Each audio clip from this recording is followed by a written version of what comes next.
মনে করেন সাকিব খানকে আমি বিয়ে করলাম না বা আমি করব না, সে চাইবে কে চাইবেন এটা ম্যাটার না, আমি যেটা যাবো আমার লাইফে আমি সেটাই করবো। সাকিব খানের এমন কিছু নেই, সুপারস্টার শুধু স্টারডম আছে ওনার, বাট আমার সঙ্গে যোগ্যতা রাখার জন্য এমন কিছু নেই যে তাকেই বিয়ে করে আমি অনেক কিছুর মালিক হয়ে যাব, তাকেই করতে হবে, এরকম কিন্তু কিছুই না।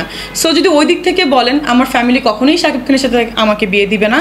যদি আমি এখন ভালো লেগে থাকে হয়তো বা আমি কাউকে করতে পারি, সেটা ফ্যামিলির বাইরে যে, কিন্তু মানে ওনাকে বিয়ে করব কি করব না বা তার সাথে কথা চলছে কি চলছে না এতটুকু সাসপেন্সই বেটার। আমার মনে হয় আপনারা কিং খানকে জিজ্ঞাসা করুন, এটাই বেটার। এটা অনেক আগে থেকে 2017 সাল থেকে ওর সাথে আমার খুব ভালো ফ্রেন্ডশিপ। আমার বাসায় আসে একবার দেখেছিলাম আমি আত্মহত্যার একটা স্ট্যাটাস দিয়েছিলাম, প্রথম আলোতে এটা নিয়ে নিউজ করেছিল। সাকিব আমার ফোনটা নিয়ে নিজে নিজে স্ট্যাটাস দিয়েছিল, এটা একটা আমাদের সিনেমার একটা ব্যাপার ছিল যে তুমি স্ট্যাটাসটা দিবা, দেওয়ার পরে আমি যাব হাতে ঝিরে তোমাকে বাঁচাইতে, এটা নিয়ে একটা সিনেমার আমাদের প্রমোশন হবে, প্ল্যান ছিল। বাট সকালবেলা উঠে আমার ফ্যামিলি মেম্বার্সরা আমাকে ফোন করে পুরা গালি টালি দিয়ে অস্থির অবস্থা, কেন তুমি একটা হিরোকে নিয়ে এরকম লিখবা, তো মানে এটা ঠিক না। তখন আমি ডিলিট করে দিয়েছি ব্যাপারটা। তো ওই সময় থেকে আমার বার্থডেতে আসতো, এখনও আসে, বার্থডেতে সে প্রেজেন্ট না থাকতে পারলে পরে আসে কেক নিয়ে। তো আমি তো মিথ্যা কোনো কথা বলিনি, আপনি তাকে আস্ক করেন, জিজ্ঞাসা করেন আমি যে কথাগুলো বলেছি একটাও কি মিথ্যা বলেছি। প্রথমত সে আমার অনেক সিনিয়র, অনেক অনেক সিনিয়র, হয়তো বা আমার থেকে মানে আমার অর্ধেক বয়সী হবে, মানে তার অর্ধেক বয়সী হবে আমার। সো আমি কোনো মানে সিনিয়র আর্টিস্টকে নিয়ে এই ব্যাপারে কথা বলতে চাই না যে তার খারাপ গুণ কি ভালো দিক কি।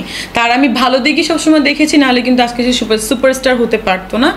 আর একটা ভালো দিক হচ্ছে যে উনি কথা বলতে খুব কম মানে কম কথা বলে, তো এটাই। আর খারাপ দিক আসলে আমি বলতে পারবো না, তার পার্সোনাল লাইফে তার কি খারাপ দিক থাকলো না থাকলে এটা আমি জাজমেন্ট করার কেউ না।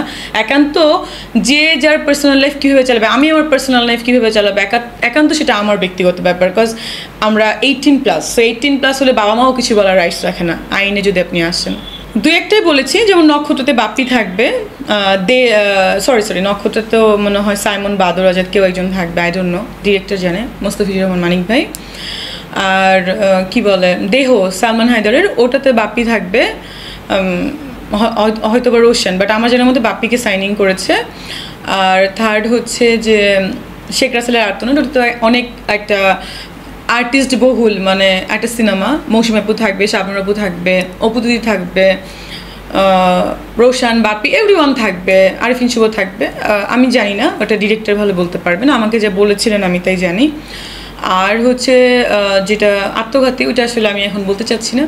আরও একটা ছবি আছে SVF এর, ওটা আমি বলতে চাচ্ছি না। সাকিবের সাথে আমার একটা ছবির কথা চলছে, এটা তো অনেক বছরই চলে। আবার যখন তার পার্সোনাল রিলেশনশিপে সে চলে যায়, তার বউ টো গার্লফ্রেন্ড সংক্রান্ত বিষয়, তখন আবার তাদের নায়িকাগুলো সাইড হয়ে যায়। That is the very pathetic and disgusting and disheartened ব্যাপার। ঠিক না, একটা আর্টিস্টের পার্সোনাল রিলেশন সামনে এনে প্রফেশনাল ক্ষেত্রে এরকম নেগলেক্ট করবে অন্য আর্টিস্ট, এটা ঠিক না। যাই হোক, ওই ব্যাপারে আমি যেতে চাচ্ছি না। তো অনেক বছরই চলছে, হয়তো বা হবে, না হইলে না হবে। আমার একটা কথা যে দীপিকা পাডুকোন এখন বলিউডের সবচেয়ে 1 নম্বর নায়িকা, সবচেয়ে বেশি হাইস্ট পেমেন্ট নেয়। সে কিন্তু কখনোই সালমান খানের সাথে ছবি করে নাই, কিন্তু সে কিন্তু দীপিকা পাডুকোন। সো সাকিবের সাথে আমার ছবি করতে হবে, এটাও আমি ম্যাটার ভ্যারি করি না। If I have some quality, আমি একদিন না একদিন আমি অনেক দূরে যাব, এটা আমি বিলিভ করি।